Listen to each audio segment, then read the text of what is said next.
two seats if anyone wants to be near the front. But anyway, thank you so much for coming. As you can tell from my voice. So I'm going to speak as little as possible and leave it to these lovely ladies to speak lots, because I'm not going to be speaking very much at all. But our event tonight is called the Plant-Based Revolution, so we'll be looking at lots and lots of things to do with food ethics, to do with, well, I thought we should call the plant-based revolution plant-based, or it should be vegan, or plant-rich. There's all sorts of issues around what we actually name this. And also, how do we try to be sort of like more justice-orientated and think about the welfare of animals more? I mean, I'm not a vegan at all, but I am increasingly becoming more aware of the welfare of animals, and that's thanks to all my vegan friends, definitely, and to a lot of the work of the vegan society as well. So we'll hear a lot more of that from Claire in a short while. But anyway, for now, I'm going to get them to introduce themselves briefly, just sort of one-liners, see what they do, and then I'll come to questions. Hello everyone, so my name's Sarah. I'm kind of in two roles tonight. I'm the founder of Made in Hackney, which is a plant-based community cookery school and charity, and I'm also the campaign manager at Plant-Based Health Professionals, working with the NHS to evolve their food offering to be more plant-rich. So two hats on tonight. Thank you, Sarah. Hi everyone, my name is Roshni. I used to work at Made in Hackney. I've been involved in sustainable food community spaces, so food justice organisations for the past just over 11 years. And I currently help organisations become more anti-oppressive, work on anti-racism, and can talk to why that's important in the food space. Hi everyone, I'm Claire Ogley. I'm head of campaigns policy research at the Vegan Society. We help people go vegan and stay vegan. My background is very much in lobbying and kind of influencing government, which is my previous role before this one. That's me. Thank you. Thanks so much, Max, for inviting me here tonight. My name is Emilia Leese. I am one of the authors of Think Like a Vegan, and I'm also the host of the podcast, which is also called Think Like a Vegan. I am a corporate finance lawyer by background, and I have really thrown my hat into the author space and writing quite significantly. I've written in a lot of different places and am writing for a lot of different places that will be coming up soon. That's me.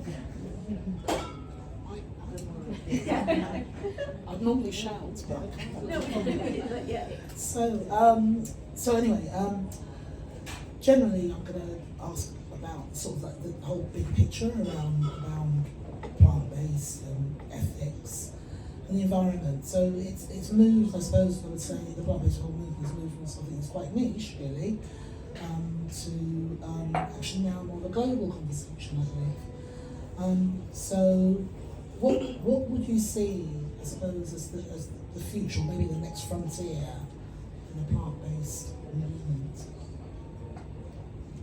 So I see the next frontier as the benefits of plant-based or vegan eating can no longer be questioned, in the same way that smoking is now a given, that it's not good for public health, and that there's warnings on the food, on the cigarettes, and you don't get pro-smoking articles in the media.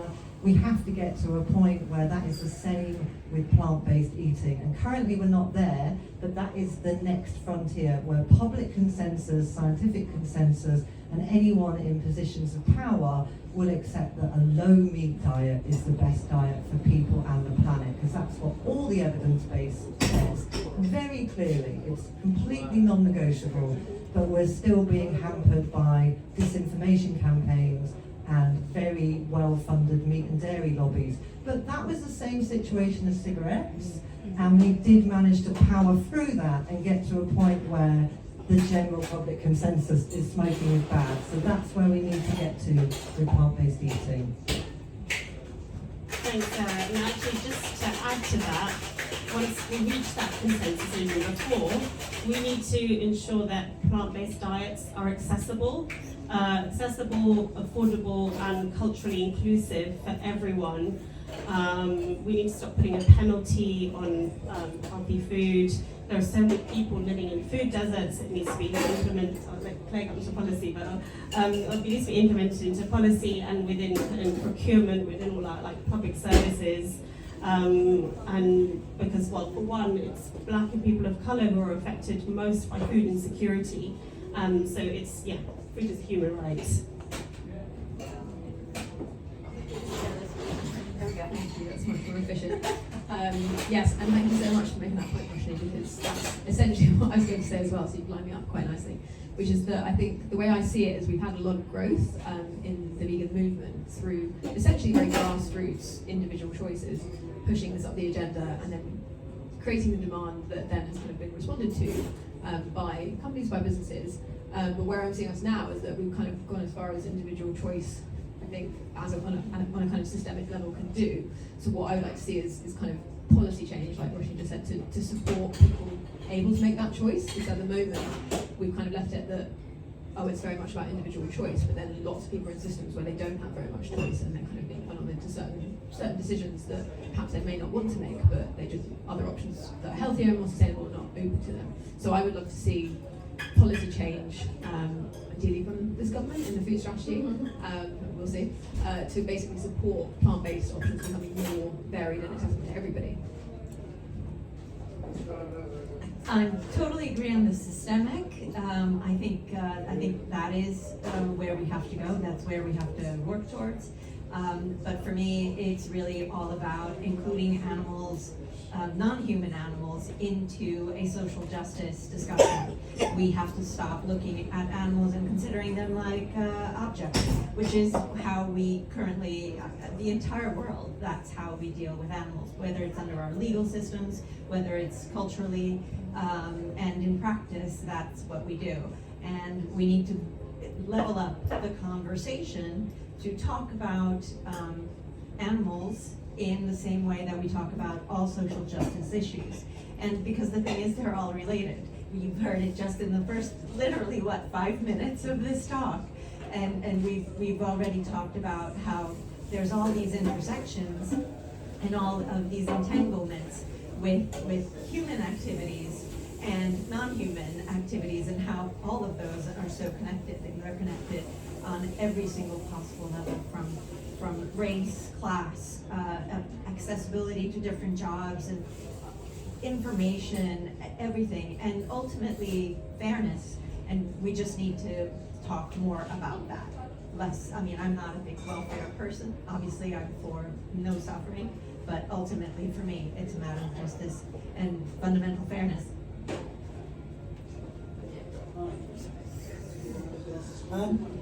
So I can't come back to system change in a bit, because as you say, he's already covered most of my second question there. But when we're talking about the language around things like vegan and plant-based, what sort of language do you think, or what are you finding helps people connect emotionally and politically to food justice issues? So I'll try and talk about it with two hats. So when I was working at Made in Hackney, I'm now an ambassador for the charity. We started working 13 years ago, and there wasn't a large spread embrace of vegan food and veganism 13 years ago. And the word plant-based, it wasn't that well known 13 years ago. So we actually just approached it by using all the other words back then, like it's joyful, it's delicious, it's nutritious, it's planet-friendly. So just really leading with the huge myriad of benefits. It's compassionate, it's the kindest diet, it's cruelty-free. All the things that describe how great it is without putting the label vegan or vegetarian on it. That was our approach at the time. It's really crucial we have organisations like the Vegan Society that do that, because they're like setting a bar, but we were trying to bring people through the door, because a lot of people, if they knew the food we were making in the community cookery school was all vegan, they wouldn't have come. So we would get people through the door and we would familiarise them with 100% plant-based meals and make it really joyful. So all the language we used was about inclusion, was about respect, and was about joy, and that was the approach. Now, working for inside the NHS with plant-based health professionals, It's a similar dance, which really disappointed me, because you'd think, this is healthcare, we're working with evidence, everyone's going to be on the case, we're going to be like, plant-based food is the way to go, predominantly vegan meals in hospitals, it's a no-brainer. Nope, you're dealing with the same like culture wars, the same personalities, the same entrenched ideas, and it's almost worse and harder actually within the NHS. So we've had to adopt change our language at plant-based health professionals, where we are using the phrase plant-rich a lot to describe plant-based meals. And as a vegan, it's obviously frustrating, but the doors are opening far more, and the meetings are successful, and people are prepared to work with us and collaborate with us when we use words like plant first, plant forward, plant rich. I'm a vegan for life, but that is what's getting me results in that sphere, in that space. But I'm really grateful other people use a more direct language, because I think you need it all. Thanks, Sarah. Yeah, I had a point around joy. So when I worked at Made in Hackney, what I loved about it is that it brought people together.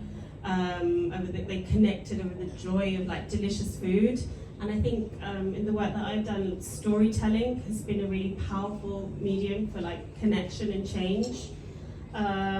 It helps us connect on a human level. So we know like food is the one thing that connects us all, right? And we all have emotional connections to food. We all have stories to tell. We ran a summit on food and racial justice over the summer, and we had ingredients on the table, and people took those ingredients and they wrote down what their memories were and what they meant to them, and it brought everybody together, and it brought everybody to like a space of like human connection. From then, we could tackle the difficult topics that we had to over the day. So it's about kind of finding that connection, first connecting on a human level, and seeing that we're all people at the end of the day. There's so much at the moment that's trying to divide us, so many kind of, I don't mean to go into this, but like, and veganism, and it falls into one of them. So I think, yeah, start with storytelling, and yeah, bring us back to like our families, our traditions, what connects us, and yeah, that's my main point really. Oh, no, sorry. Okay. Yeah, absolutely. And I think building on what Roshni and Sarah have said, for us certainly there's, I think, quite a bit of a difference between the language we use to connect with certain audiences in certain settings. We do kind of change language we use and incorporate things like plant-based and plant-rich. But I think it would be wrong for me in the Vegan Society to not give a kind of impassioned case for using the word vegan. I still am a big proponent of that. I think it's certainly on a kind of interpersonal level, it's a really massive political statement to make. I think if you kind of drill into it, you're saying, you're doing kind of the biggest boycott possible. You're saying I'm opting out of this system of oppression, and I'm not participating in kind of creating cruelty and suffering to animals, and I'm standing outside of it, even if it is inconvenient to me. And that's kind of, a visible label you sort of wear more widely. And while, I think that's become maybe less kind of fashionable in certain circles, I still think it's a massively powerful thing to do, and other people, none of us exist in a vacuum. We all have friends, families, communities that we talk to. People see that, and they, even if they don't immediately understand it, they will come to understand it. If you're kind of wearing a very visible label, they have to engage with, and they have to think about it, and they have to go, okay, why am I not doing that? What's the reason for that? Why is that person making these decisions? So I still think there's a lot of space for individuals to claim that label proudly and say, like, I'm doing something that I think is important, and I'm actually taking a position on what everyone else considers to be normal. I love that. So my take is to use the word vegan and to use the word anti-speciesist. Those are really important words. And of course, you have to meet people where they are and explain to them and use the storytelling and use also where you're able to get into doors.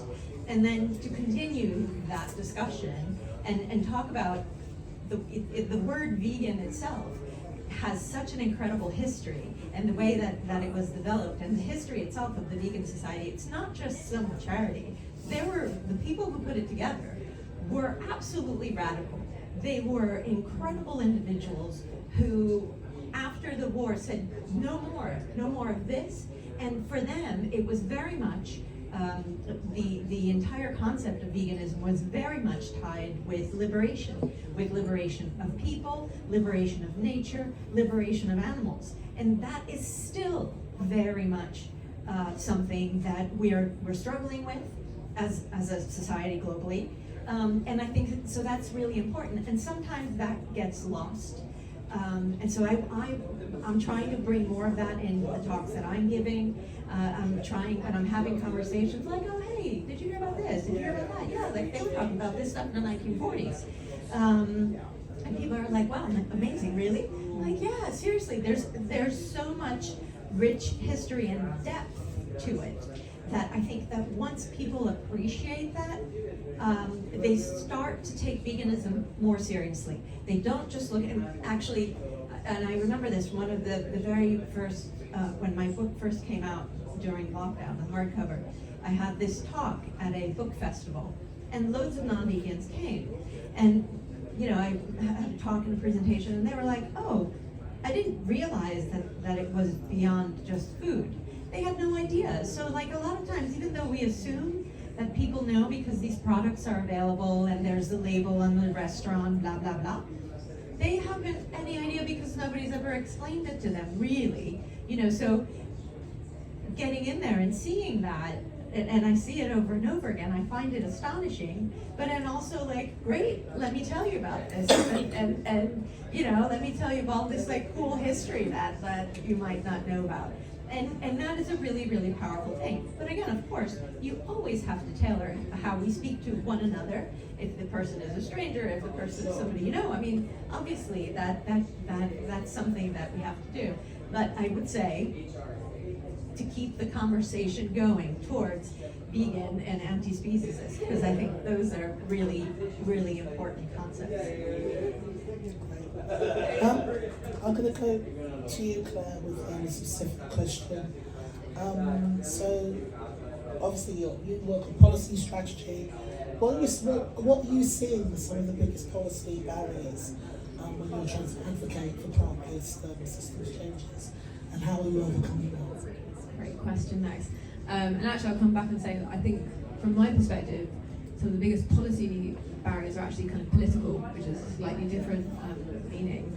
In that we've seen, for example, in Denmark, their government, announced the plant-based action plan and was very behind the idea of changing the system towards plant-rich diets and organic food. That's kind of a top-line aim of their government, which is incredible. It's amazing to see that happening on that level.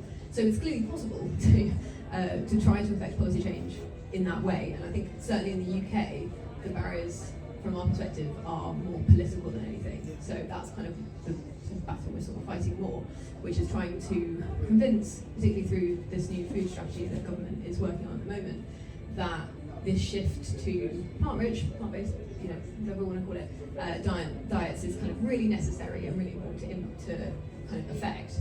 And crucially, that it isn't this really scary, controversial,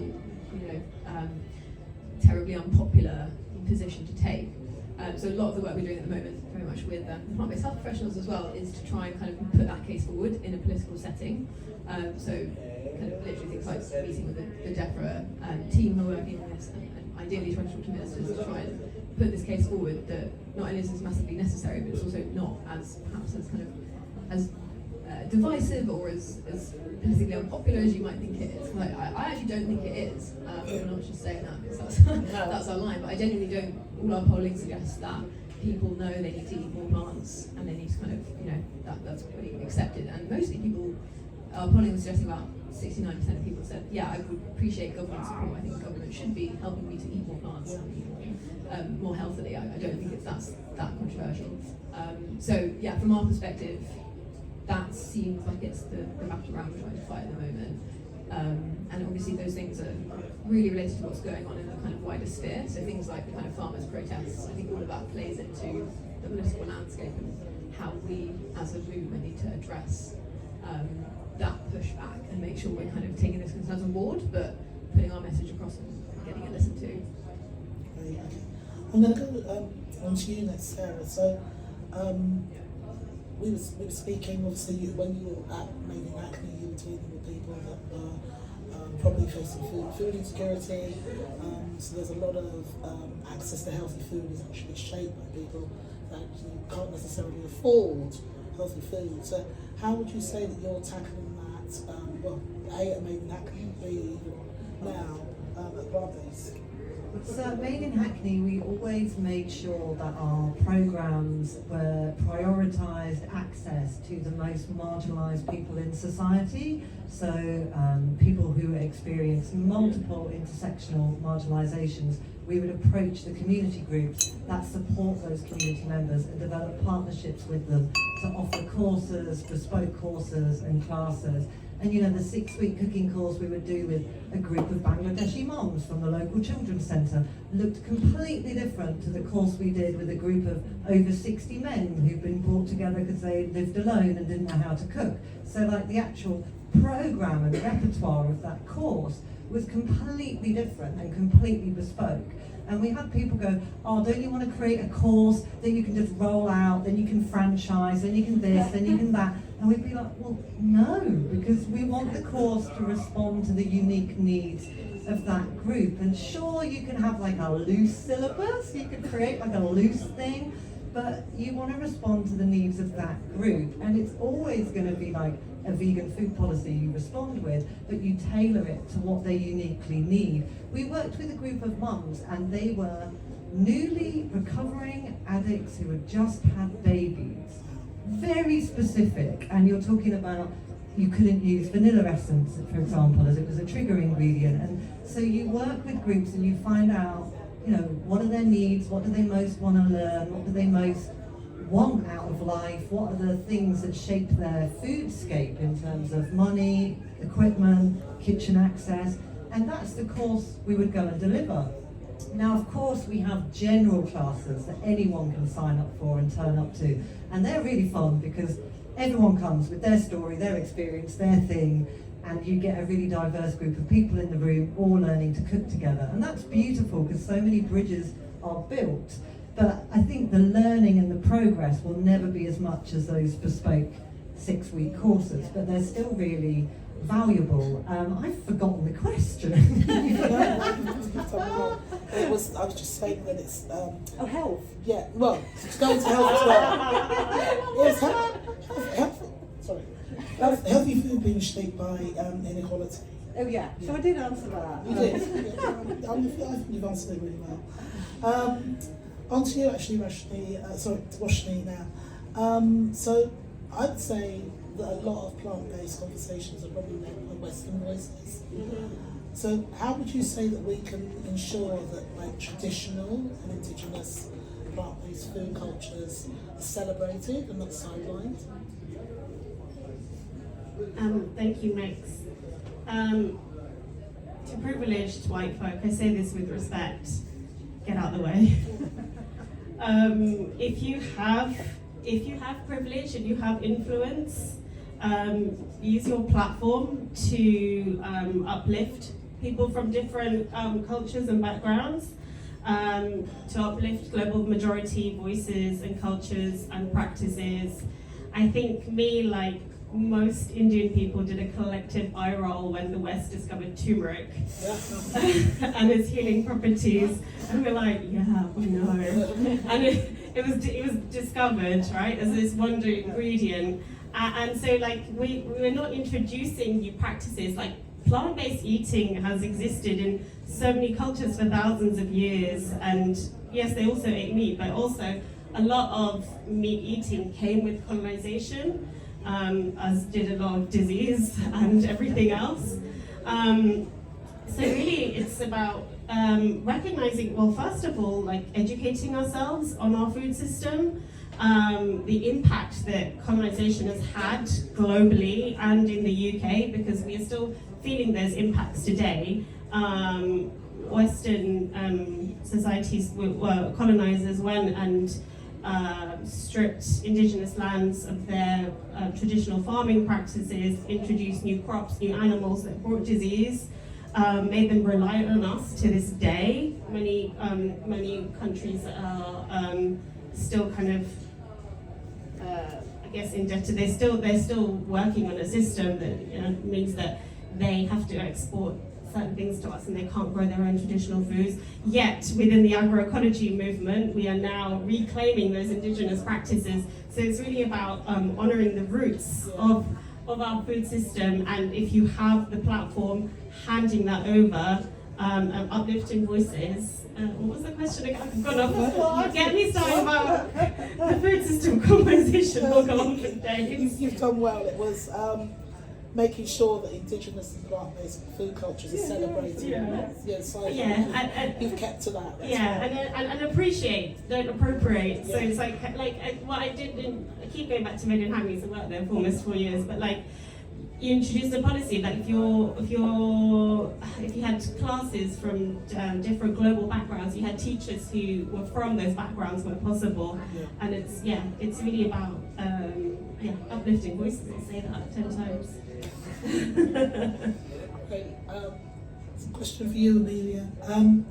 So through your podcast and your writing, you're encouraging people to think like a vegan. So what would you say that phrase actually means to you in practice? And how might non-vegans, yourself, apply that mindset? That's a great question. Thank you. Also, can I just say, I'm a huge fan of Made in Hackney. Both my husband and I, just when we learned about it all those years ago, they're so amazing. So anyway, I needed to say that publicly. So think like a vegan.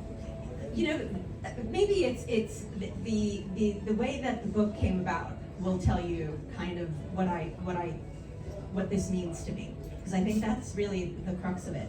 So I was involved in a number of different sort of vegan festivals, and I was in charge of this stall, which was the vegan information booth, and it said, you know, why should I be vegan? Ask here. And so lots of people, like lots and lots of people, like hundreds of people would come through and ask questions and so on and so forth. And some people would come in and they would say, oh, my friend's not vegan, I'm vegan, can you explain to them? So I would give them my 30-second, if even that, pitch. And the thing that is still, after all these years, because this was a number of years ago, quite a few years ago, the person said, I've been vegan for 20 years, nobody's ever explained it like that before. That just kind of, I was like, huh? What? Okay. And then again, like with some vegans, they're like, I can never explain it, or you know, I get too emotional, which is fine. It's totally, completely fine. And some of these people had been vegan for a really long time, or they weren't able to sort of like work through their own ethics, what they meant, and how they looked like in their day-to-day lives, right? Because I would get all these questions, and some of the questions are actually the final chapter of the book. And so I said to myself, and my co-author, Eva, she was in charge of organizing these festivals in North America primarily, but they had one here a few years ago. And so she would get all these questions, like somebody would ask a colleague in a vegan company, would ask a colleague, oh, hey, blah, blah, whatever the question was. Oh, Eva can answer that question. So we kind of, you know, I was going home, and they were driving, Eva and her partner were driving, and I said, you know what, like, we're not brain surgeons. Like, we can, you know, we can share how to think through all these processes. And so I started thinking about actually the end of the book was how I came up with the book, starting from the different scenarios. And then I thought, oh wait, hold on. In order to show the scenarios and why I'm answering the questions in the way that I'm answering them, then you know, working through the scenarios in the way, you also need like the underlying material, right? So for me, it becomes, it's an examination of why we do the things that we do. And then when we do take an ethical decision, how does that filter through the rest of your life? And sometimes it doesn't mean that you're going to have perfect answers, but also to become comfortable with that imperfect answer, with that imperfect world in which we live, because that is where we live. And navigating through that. So really, for me, Think Like a Vegan is, what are the tools that I need to live my life according to these ethics, and how do I convey them to myself? How do I explain that to myself, and how do I explain that to others? And I've had lots of non-vegans read the book, and they've all come back to me. I've had lots of feedback, and some of them I'm still not going vegan, but I take it seriously now. And that also really struck me, because they have finally understood, and whether they become vegan is, you plant as best seeds as you can, and then you go on from there. But that they understand it, and that they understand not being vegan, what that means, that's what Think Like a Vegan means to me. It's great. So, great question, thank you. That's great, and it's kind of where I was after reading it as well. Anyway, I'm going to ask a question. Thank you so much for that. That's a really great answer. Claire, Vegan Society, you've done tons of research, which plays, a vital role in shaping the whole conversation, the whole conversation. What sort of evidence and insights would you say that most surprised you, or maybe most motivated you the most? That's a great question. Thanks, Max. I think one of the things that has most motivated me recently was our How Many Vegans research last year, when we were, that's what it says on the tin, which I work out how many vegans there were. And the growth in that, I think, especially because at the Vegan Society we're celebrating our 18th anniversary this past year. So to have seen that go from, literally a handful of people in 1944 to, at the moment, we're kind of projecting about 3% of people are either vegan or following a plant-based diet. So that's about 2 million people, and in the space of 8 years, and just in the UK, so you can translate that to millions more worldwide. I think that's an incredible growth, and I was kind of reflecting on that and thinking, that's kind of amazing to have gone from this concept, and I completely appreciate the idea behind the plant-based living is not as new as that, but the kind of actual word of vegan going in the space of 8 years to being that widely recognised and understood is quite amazing, I think. And then beyond that, we also found from the same survey that about 10% of people now identify as following some kind of either eliminating or reduction-based diet. So I think that, again, that's definitely going up from what we previously seen. So it suggests to me that this movement is growing, despite all the negative headlines, and that there are more and more people considering what, actually even just thinking about a diet and identifying a particular way that isn't omnivore. That's quite encouraging to me that people are engaging with it to that extent, and that number's going up. And I'm hoping that the 10% will keep rising, and that it's part of this kind of wider movement of compassion, and that at some point, ideally soon, we'll reach a kind of tipping point where more people are following some kind of reduction or elimination diet. Yeah. Sorry. We did a podcast, was about a year or so ago. One of the things I found surprising from a lot of the research that you guys have done, was that there are more vegan women, like significantly more vegan women in the UK, at least, than men. And to me, that was really surprising. Got any?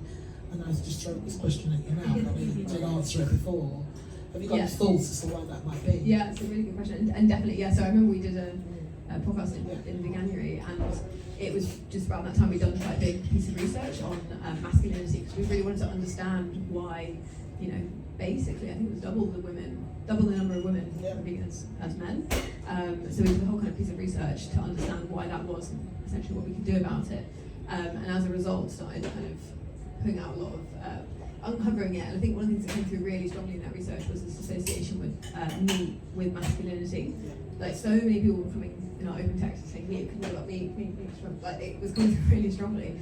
And I think that association really persists, certainly in our culture. And unfortunately, it does feel like that's not going away, and if anything, that's kind of increasing with some of the kind of wider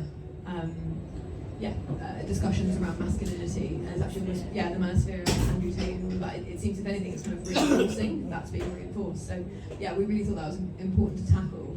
And I'm very proud of actually the work we did on that, because as a result we wanted to talk to some young vegan men about what being vegan meant to them, and kind of crucially, how that is kind of interrelated with their sense of masculinity, and how they, you know, whether they felt it was completely compatible with their sense of being a man, whether they felt they were actually, you know, kind of stepping outside social norms. And I would really recommend everyone go and have a look at that on our website. It's called Vegan and Thriving, because there's such thoughtful, really interesting kind of thoughtful pieces from these young men who are engaging with this idea, and some of them saying, you know, for me, I realise I'm stepping outside social norms. I think it's kind of a bit of a statement I'm making, and I'm kind of comfortable with that. And some were saying, well, for me, this is totally compatible with my sense of masculinity, which is kind of taking care of people and kind of protecting people.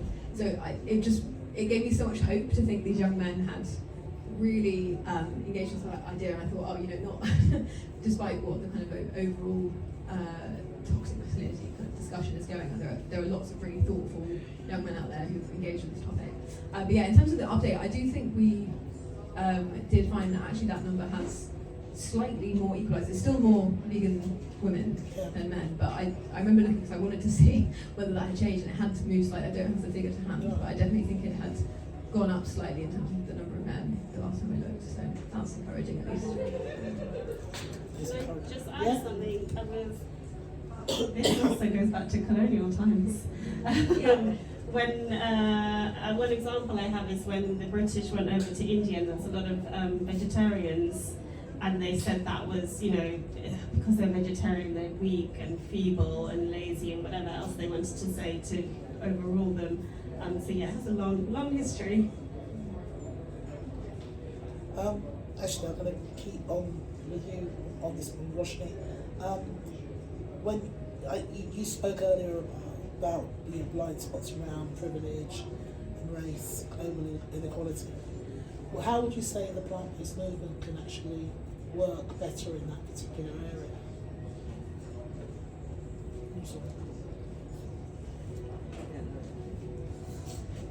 Thank you, Max. Well, some of the stuff that I've said already, I think, is relevant. And yes, like so, veganism has often been thought of like a very white middle class movement, and that, you know, they're mostly the voices that we hear here. So, as I said in my previous answers, it starts with educating ourselves. And taking that responsibility, not expecting the most marginalised to educate you, but actually doing that. I went to an event recently from my Friends of the Earth, and they've been doing a lot of work on anti-racism, and they did a lot of training, internal training for their staff. And the first training session was on the history of colonialism, because we're not taught that in schools, and it's the source of so much of the inequity that we have in our society, particularly in our food system. So start with educating yourselves, and then that leads to some uncomfortable truths. So we have to face them. We have to sit in that discomfort. The right to, and I'm going to start talking about white supremacy culture. Sorry, I never shut up. The right to comfort is one of the tenets of white supremacy culture. So people don't want to, they feel like they can be sheltered, you know, from these things, but actually we have to lean into it and talk about it. And then use your privilege to talk about it. And let's look beyond the Western lens. We've talked about indigenous food systems and all the wonderful global food cultures that have been plant-based for a very, very long time. So apart from, you know, acknowledging, celebrating them, you know, we're not just seeing all the bad stuff, we're seeing the joy in these food cultures. And we understand the impacts that we're having today. So if we are like serious about like a sustainable food system, we acknowledge the systemic inequalities baked into our system, and then we move beyond acknowledgement into accountability. And it's like, what do we do? You know, we can start talks about reparations. You know, how we want everyone to go plant-based. We need to help them. If it's their fault, our fault that you can't grow the foods that you want to, that you need in your cultural diet wherever, we need to help. We need to help here and beyond. And then I have a point around like access to land. We want to, well, first incentivize horticulture and growing vegetables, growing people's like vegetables from different cultural backgrounds. Black and people of colour have a really hard time accessing land in this country. I'm going to give you 3 guesses as to why. Because most of this land has been bought through colonial wealth, and now accessing land can be healing to that intergenerational trauma of like losing access in the first place. But there's a few reports I can highlight. There's Jumping Fences, which highlights the experiences of Black people of colour farmers, and it's not good. Even within our like agroecology movement, it's still not great. There's the report released recently by the Salt Union. So, and then we have migrant workers like who are probably the most marginalised within our food system, picking our food for us. So we need to like recognise all of this bad stuff that's going on and then start doing something about it. Did I have anything else to say on that? Yeah. And then, you know, we were discussing plant-based food as a climate issue. We must realise that obviously climate justice is inextricably linked with racial justice. Yeah. And I can keep going, but I'm not going to. Going back to you, Sarah, you have slightly covered it, but maybe you can talk a little bit more about how to engage people from all walks of life in plant-based cooking and sustainability. Sure. Before I answer that, I'd just like to point out you can hire Roshni as your Justice, Anti-Oppression, Diversity Consultant. She is available. Is that not right, Roshni? So in your workplaces and organisations, just remember that. And I've been vegan for 25 years, so you're guilty of thinking, what am I going to learn from another vegan book? But obviously I bought Emmy's book and say, Sammy, of course I'm going to buy your book. I learned so much from this book, despite being vegan for 25 years. And I think about why I'm vegan all the time. And yet there were still so many other thoughts and so many other angles that I hadn't considered. And I like to read stuff at night that isn't too jarring. It's still a lovely thing to read at night before you go to sleep because it's very hopeful, it's very positive. So yeah, just because you're vegan, don't think, what am I going to learn from this book? You're going to learn so much from this book. And the question about about how can we engage people? All walks of life. From all walks of life, as much as possible, make it celebratory, make it fun, make it appealing. Every year, because I'm no longer at Made in Hackney, but I love a party, and so every year my thing was to hold this massive summer party, which is so much work.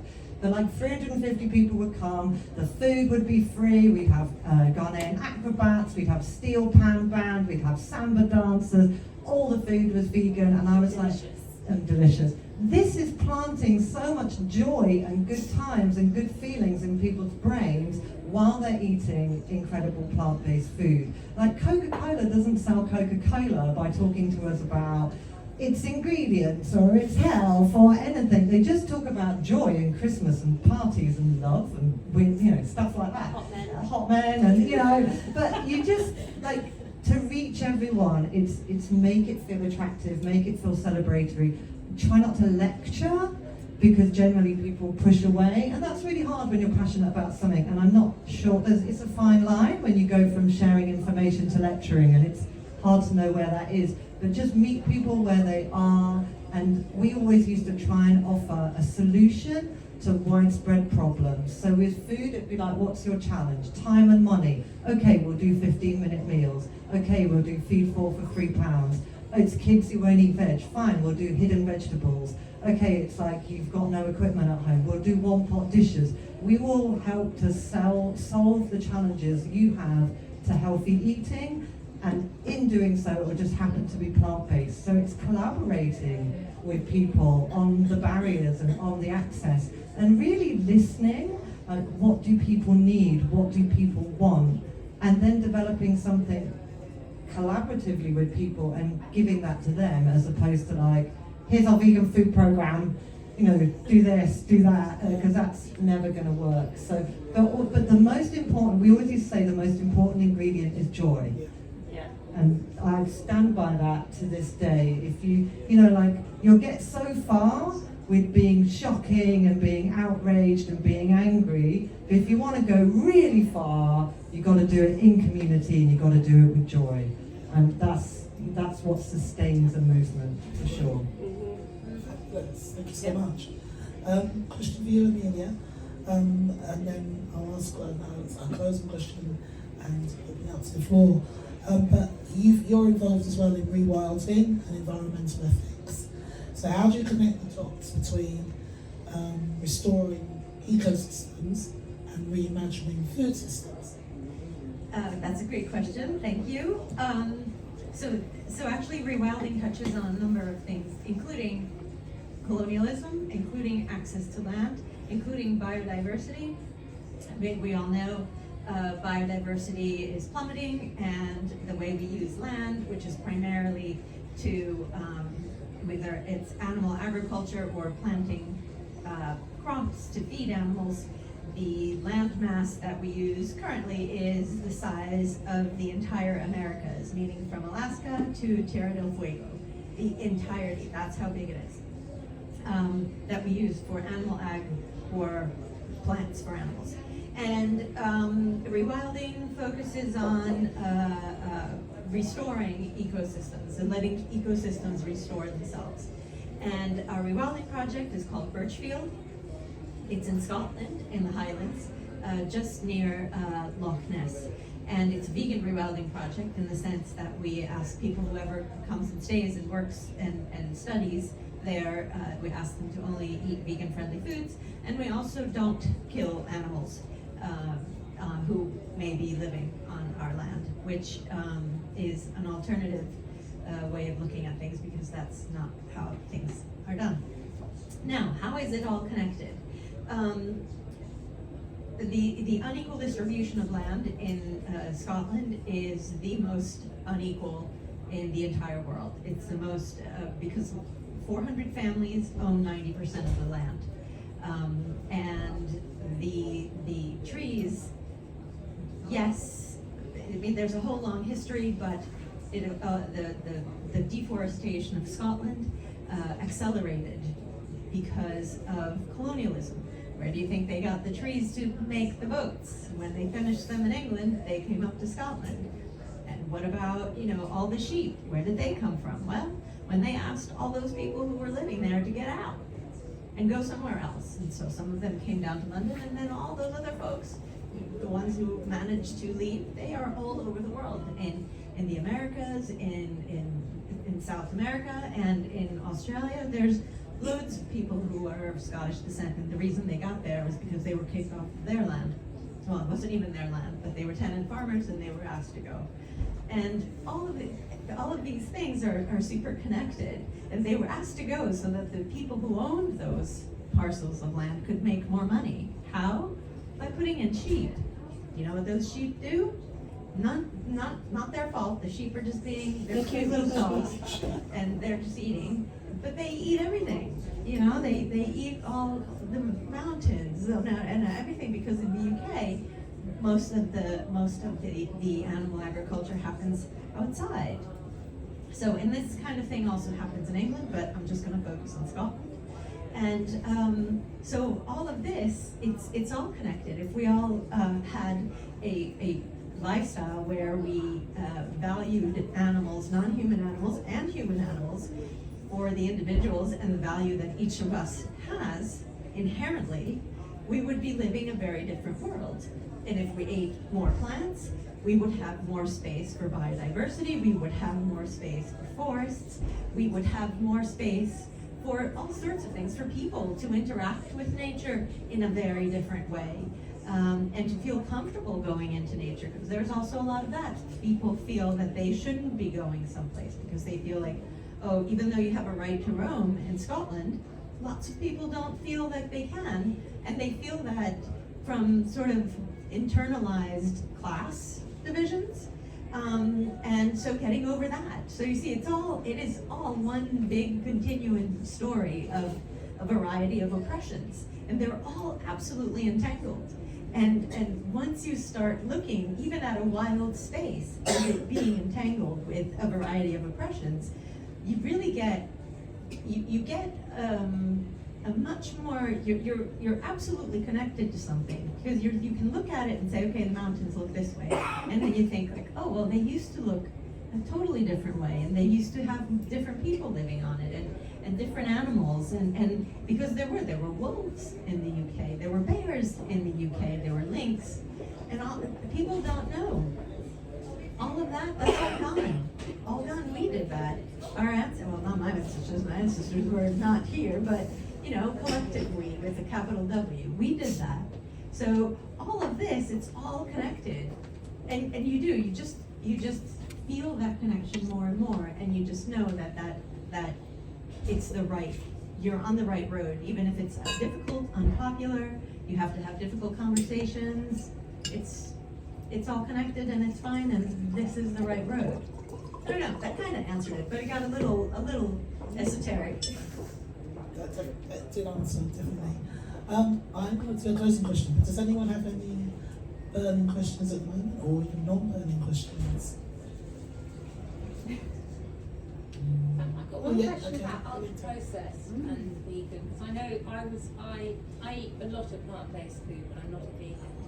And I did veganuary 1 year, and I was just thought at the beginning, I thought, that's great, there's so many, you know, options, but obviously now as our knowledge about ultra-processed foods has grown and all of these sort of nasties in our food, do you think that has been a problem for the sort of vegan movement? Is the sort of they've almost taken advantage, haven't they, the food companies, of getting on the bandwagon and producing some really horrible meat substitutes and sort of, you know, fake food, which is, yeah, really bad for you.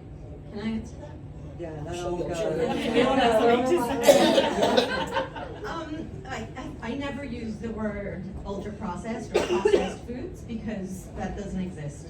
Planting a seed and then the seed becoming a plant, that's a whole process. Boiling water is a whole process. So even that term is very much used to sell people who think about this in certain ways, to sell you other things. So they'll sell you particularly, not you particularly, I'm not being accusatory in any way, but they'll sell you something that says, oh, this is clean, instead of that being dirty. Like, what? It's all food, it's all fine. And frankly, there's also, ultimately, people need some quick foods that they want to cook, and they need that. But you made a good point. The taking advantage. Yes, there has been a huge corporate, look, we live in capitalism, and capitalism is just going to act like capitalism. Everything is going to get commodified. Everything. We are commodified as individuals. Okay, so everything gets commodified. So we have to take, you know, like, great, fantastic, you want to eat those things? Which I do, and I also eat lots of just whatever, vegetables and stuff. Whatever, but like, those things are not related to veganism. They're only an expression of veganism. They're an expression of capitalism, but they're not necessarily an expression of the ethics. But you know, ultimately, if you want to eat them, great. If you don't, that's also fine. But then the whole thing, there's been studies that show even the processed foods and the prepackaged foods, I call them prepackaged foods, they're healthier than any of the equal or similar prepackaged foods that are not vegan. So they're actually perfectly fine, and they're not really that bad for you at all. So even that, which was an amazing study, I don't remember what it's called, but it's an amazing study that showed it.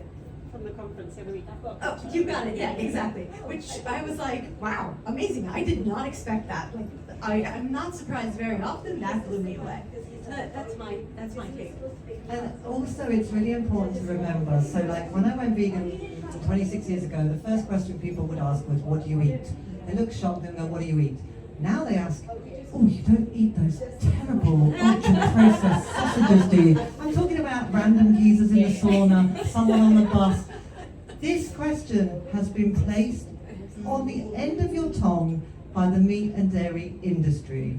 This is not been put there because you actually are worried about this.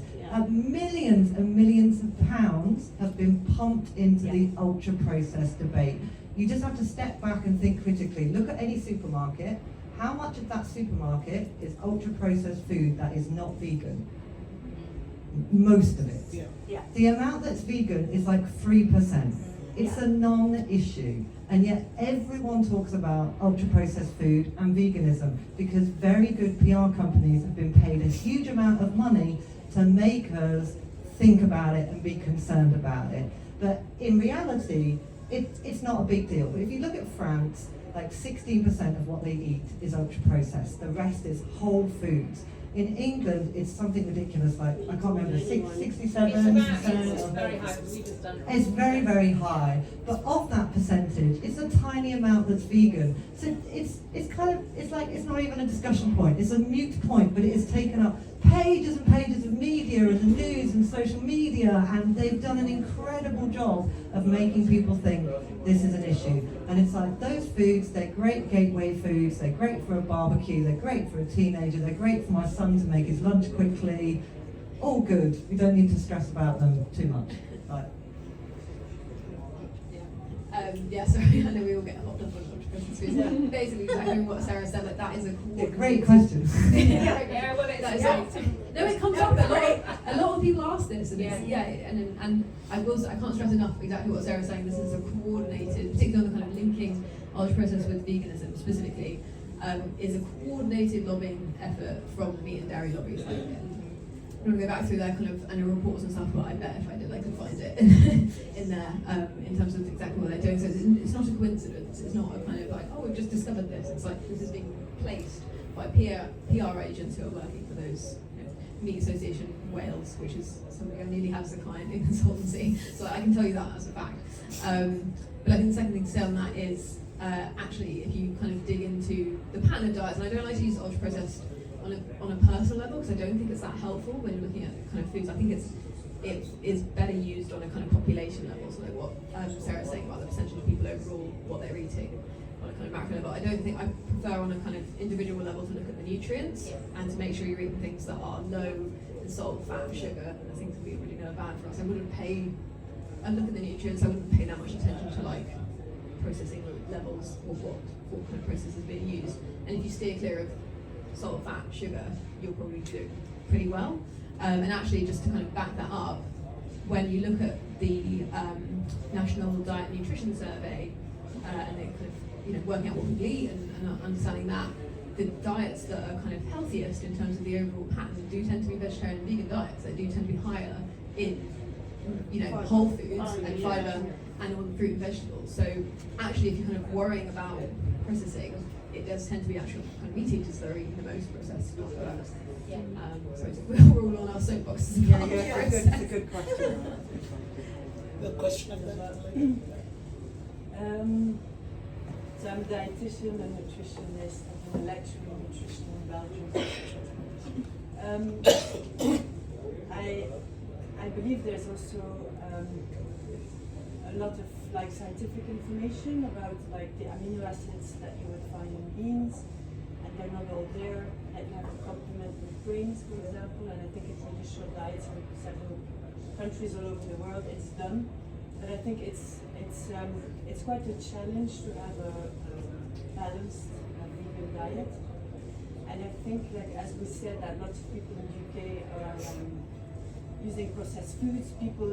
So I'm from Belgium. We have a little bit more of hands-on, like cooking, skills. And I was quite impressed when I arrived here 15 years ago, like how little people could actually cook from scratch.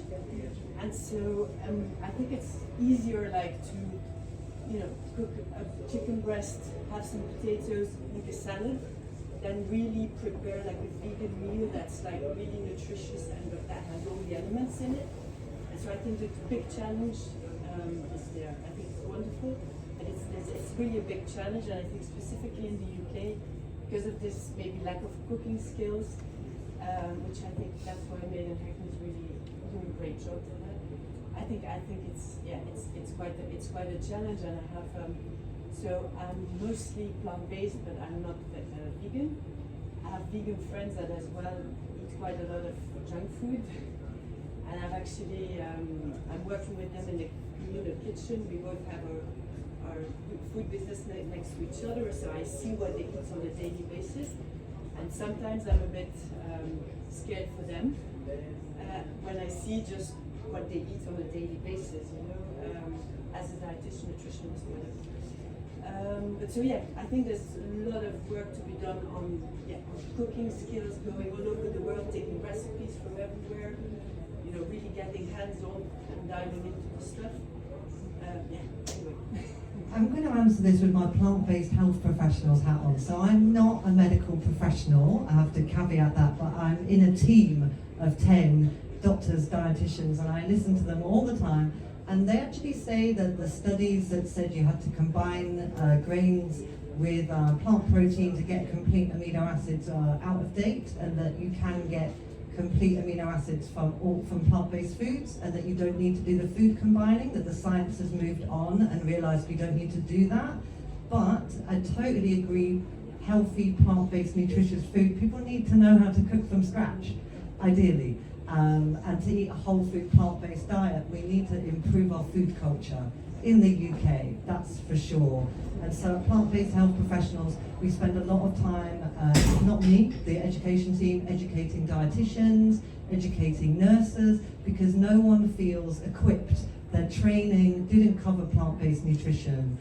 You know, when as a doctor you don't get any basic nutrition training, never mind plant-based nutrition training. And so the whole point of the organisation is to train up healthcare professionals to have it in their toolbox so that they really know what a plant-based diet looks like, that's healthy, that's varied, that's delicious. Because a lot of healthcare professionals just don't know.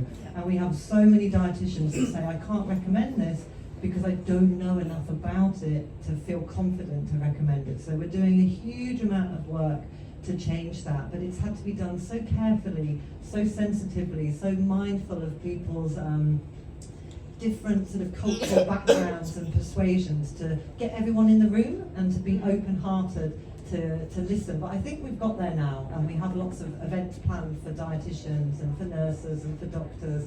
But yeah, I agree, it's a new skill for people to learn and embrace, and we will get there. We will get there for sure.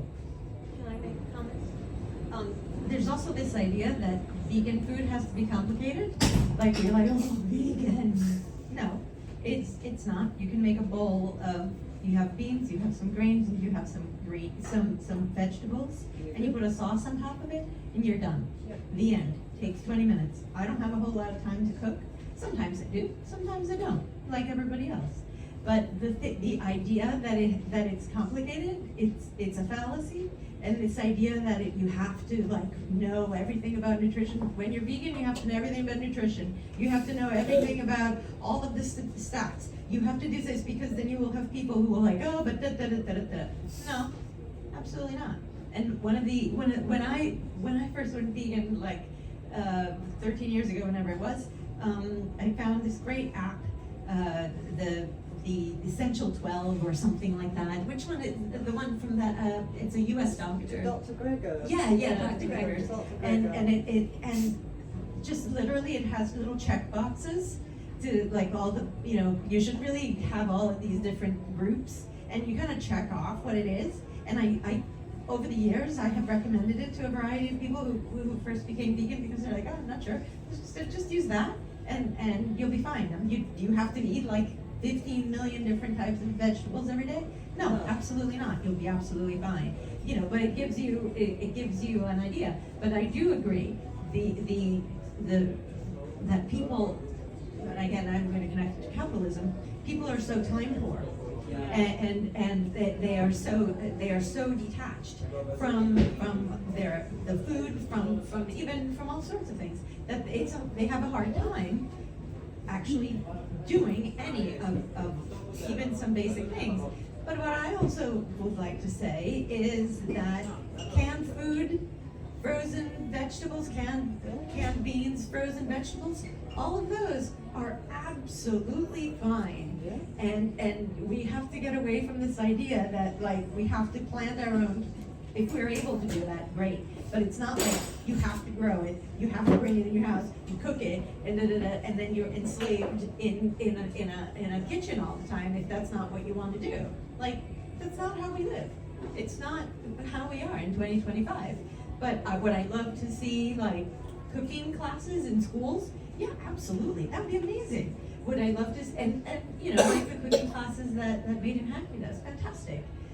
But the thing is, there's also loads of resources that are free on the internet that we can get to in 5 seconds. So, like, it's not complicated. Yes.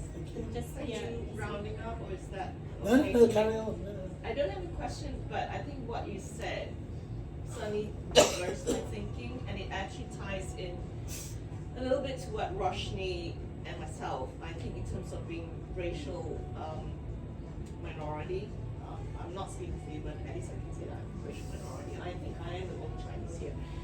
That, you know, to flip our thinking, that instead of those who all eat meat are majority, and then vegans are minority, and to flip that actually to make it that vegan plant-based is the majority and those who eat meat are the minority. Just it's like a flip. So in like cooking, for example, the complication is that it's because those who are used to eating meat are trying to make vegan meal taste like meat, to have a depth of flavor and all that. And then why don't we just like let that go and just say, let's discover the taste of vegetables as they are. Yeah.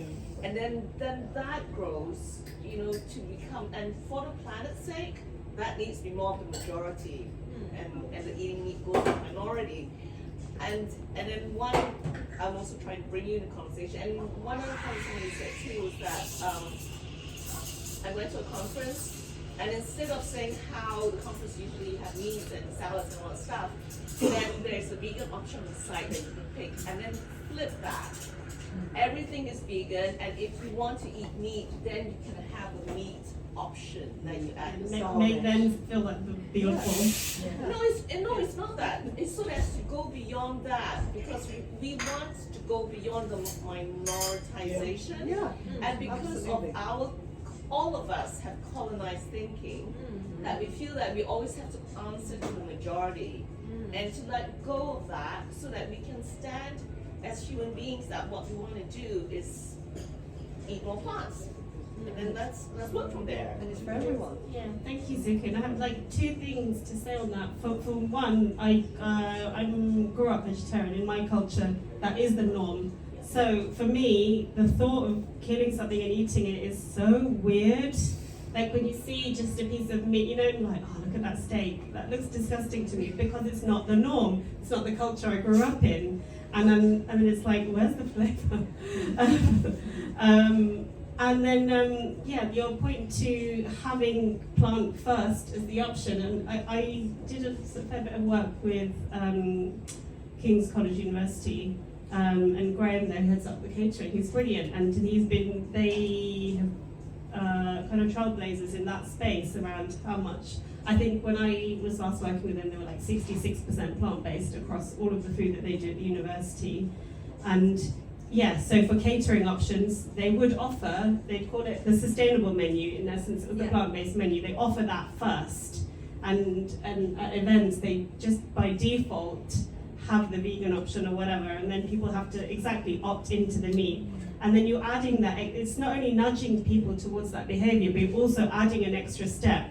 So you're going outside of the group to say, oh, excuse me, actually, I will have, and you stand out. So it's, you're exactly what you said, Sukin, it's doing the opposite. And there's, I think, practical things that organizations and people can do to normalize plant-based. And it's not in a way that is telling people you have to do this. It's just, this is what it is. Try it, you might like it. I have a question. I work for a food bank in East London, and we give out 440,000 parcels of food every year, so it's a considerable amount, and we're like obviously really big on dignity and meeting people where they're at, so it's not on our agenda to say, actually, this is a mission of ours. I'm here more from a personal point of view, but I'm really curious, is the team are really active in conversations about food policy nationally, that there's poverty at the, where people are buying and needing food. We don't have that conversation. There's a mental load there that actually it's not appropriate to say, think about what you're eating. We're really lucky that we get enough donations, that we don't consciously buy vegan food. We don't have enough guests that ask for it. We don't actually give out that much meat, it's more fish and vegetarian because of the demographics of the community in Tower Hamlets. But we see in those national conversations that there's poverty in the farmers, like this is being driven by commerce, this is being driven by the supermarkets, and I think policy is really important, but at what stage and like what levers can we start to pull to put real pressure on them, because it's so broken. Like there's awful conversations that we've been a part of with the farming community, like I love that community because we're doing really amazing things that we shouldn't have to, and they shouldn't be that shouldn't exist. So I don't know, like there's all these conversations happening, but it's like, what are those levers? Like how can we're really trying to build data points and have stories to tell, like if there's a way that we can be active in that. I guess the question is probably for you, Claire, like what can we do to feed that conversation, because it's desperately sad and it shouldn't happen.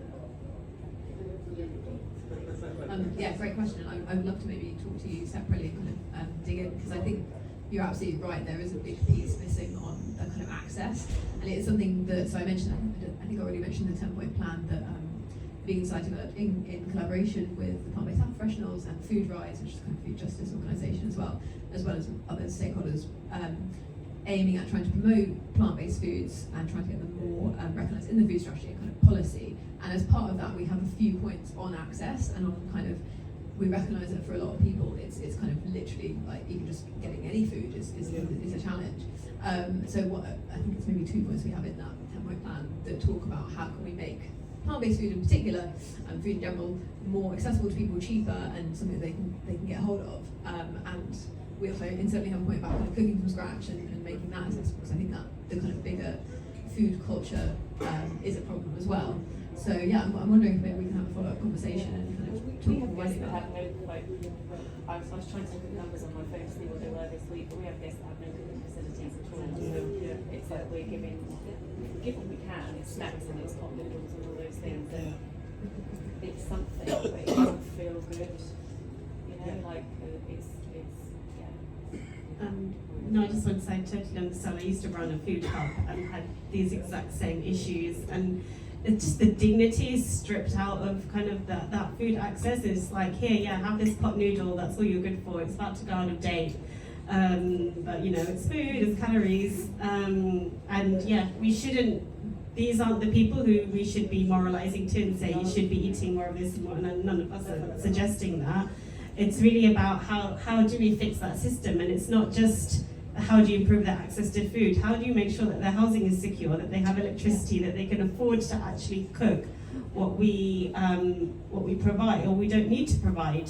And it's like, we're not just talking about food poverty, it's just a poverty issue in general, like, and that's, we have 100 people a week asking for advice and stuff, so we are putting systems in place to help with that, but like, it's getting worse. Yeah, we're doing the job that the government, like our team are effectively social workers, and that's fine, like they're doing it, they're trained and we're training more and more, but we shouldn't be training volunteers to do it. That's a separate thing, but like there's also pressure at the other end where the food is coming from, and that really concerns me. Like our food system in this country is so fragile and messy and gross, and I don't know, just one thing, like food thing I said earlier, like food is a human right, and I know lots of food justice organisations are fighting to get that enshrined in law. That is one step forward. And whilst we live in a capitalist system and food is commodified, it's really hard to break free from that. We need to stop being a profit-bearing exercise. Totally, and when you start, this is that Audre Lorde quote that I'm not going to get right, but you know, we don't live single issue lives, so we can't be single issue activists. And you know, you can't talk about healthy eating and getting people to eat what's on the Eat Well plate and all of that. You can't do any of that until you address social justice and wealth inequality. Wealth inequality in the UK has to be addressed, and so you might start off as a vegan activist, but then you find yourself, we actually need to be addressing wealth inequalities urgently, and I'm so glad that we now have the Green Party talking about this. That's so inspiring to me. That really gives me hope. And we also have your party talking about that. No other political parties are really talking about wealth inequalities and why they exist so rampantly in the UK. You know, this has been building for decades, and it's because we've had government after government sleeping at the wheel who are really happy to line the pockets of their oligarch mates and let the rest of society go to shit. It was projected that this is what would happen. It's like a large monopoly game, winner takes all. And loads of economists have predicted what is happening now would have happened, and it is doing. And they could have intervened very easily, and they've chosen not to. So I think one of your questions was about hope, coming up, and that is, the Green Party right now is really giving me hope, because they're talking about, wealth disparity and wealth inequality, and until we tackle that, it's really hard to tackle climate justice, racial justice, health inequalities and all of that. People need to have enough money to sustain their basic needs. And until you have that, it's really hard to do anything else.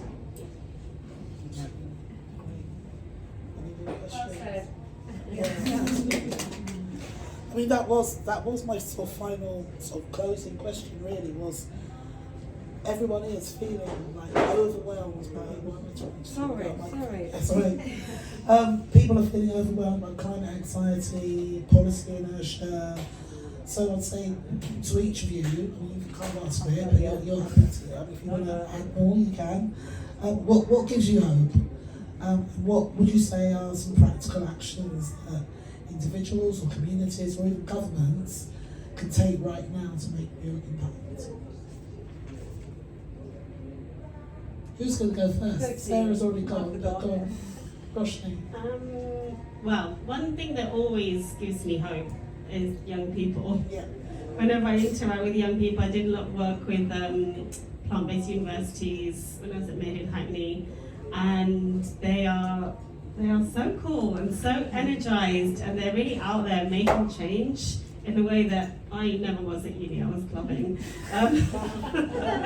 And it's really great to see, and you think, well, this is the next generation coming up, and they're at the kind of, they're bearing the brunt of all of this policy disaster and climate breakdown, so they're really incentivized to do stuff about it. So in general, that gives me hope, and I can go on about other stuff, but I believe it at young people. They're our future.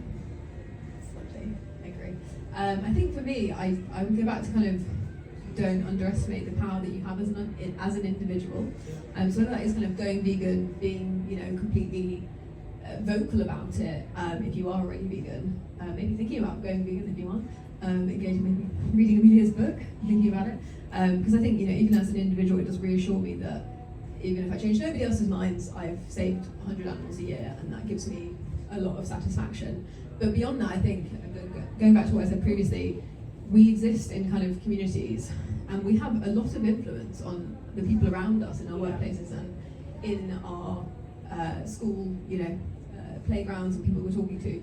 It influences people more than you think. I've had people come back to me kind of years later and go, oh, that thing you said, or the fact that we had this meal, it really got me thinking, and I eat a lot less meat now. Or people always say these things to me, and I think we aren't perhaps vocal enough about the things we're doing and then what the actions we're taking. So I would say actually that's something that you can, it's a powerful thing you can do as an individual, is actually talk more about why you do what you do. And then actually on the kind of policy side, again, an unfashionable opinion, I am actually kind of cheered by some of the actions that are happening on the policy side, because the fact that we have, and I know everyone's not thrilled with them, but a government that is actually looking at the food strategy, that is good. That is way better than where we were previously.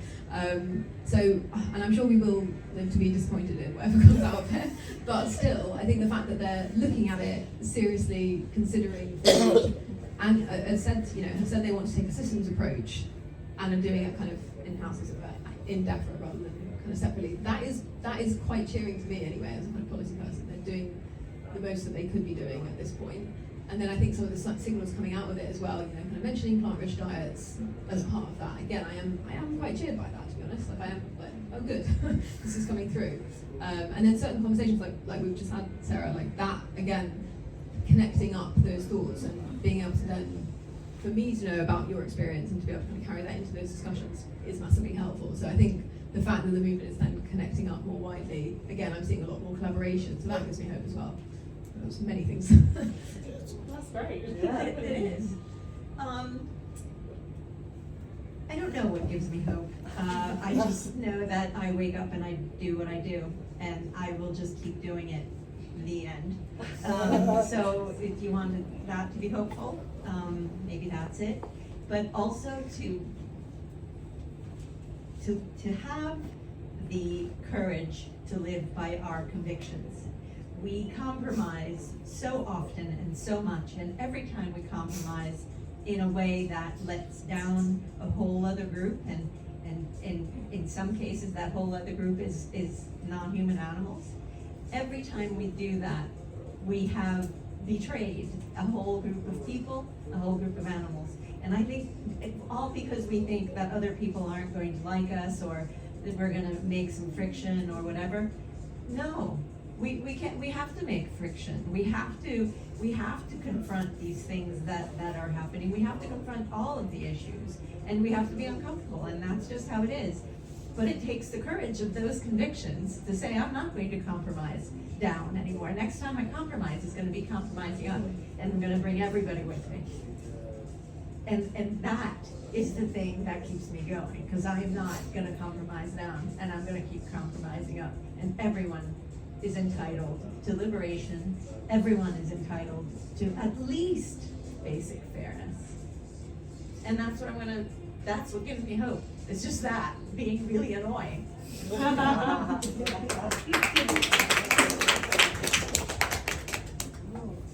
That's fantastic. That's a really good way to round things off. We have this room from a little bit, well, more than a little bit longer. We've got it for another hour if you want to hang around and speak to the great panelists here. But for now, I just want to thank Sarah, Roshni, Claire, and Emilia for all their time and their great insights. Thank you all for coming along.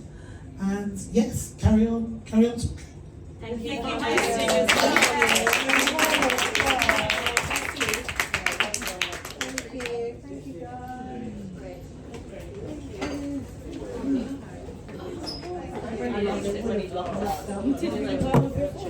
I know. I was almost going to have like a coffee fit in the middle of it.